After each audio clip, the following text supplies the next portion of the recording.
Brīvdomātājs Mareks Kolāts izbalsošanas krēslā sēžas jau otro nedēļu pēc kārtas. Topošais dizainers nelolo ilūzijas uzvarēt šovā, bet citādi ar ambīcijām viņam viss kārtībā. Kā tu domā savu pirmo miljonu nopelnīt? Ar mūziku? Nē, ar to, ko es neizdarīšu. Tas ir pilnīgi skaidrs. Es gan domāju, ka es nopelnīšu miljonu. Ar mūziku? Vispār nē, ar dizainu. Te var redzēt, tur ir jau mākslas skolas bagāža un profesionāls piesitiens. Marekam patīk viņa vārds un cīņu biedrene, spilgtā tukumniece Samanta. Viņi dalās noslēpumos, krata viens otram sirdi un pārbauda viens otru kašķējoties un atklāti pasakot visu, kas uz sirds. Tu man esi labs čoms. Tu esi man labākais čoms Okarts akadēmijā. Ja gribi apvainojies, man nekas par tevi nemainīsies domas. Tu vienkārši šodien pateici, kā man likās.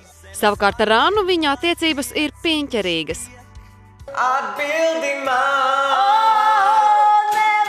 Nevaru to pateikt, jo ja pateikšu, labāk es neko neteikšu.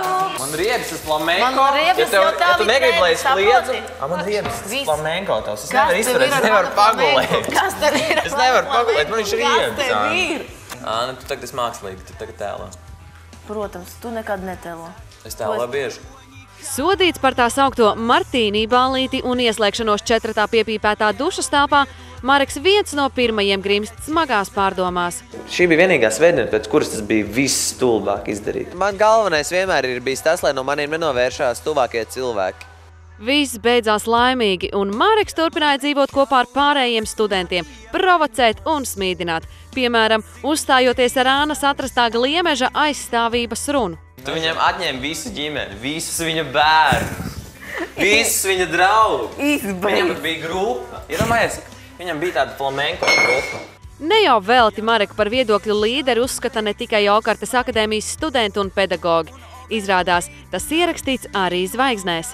Noteikti kaut kad tu mācīsi citiem, kā vajag darīt kaut ko. Tev ir tāds druska arī talants pamācīt, apmācīt un parādīt.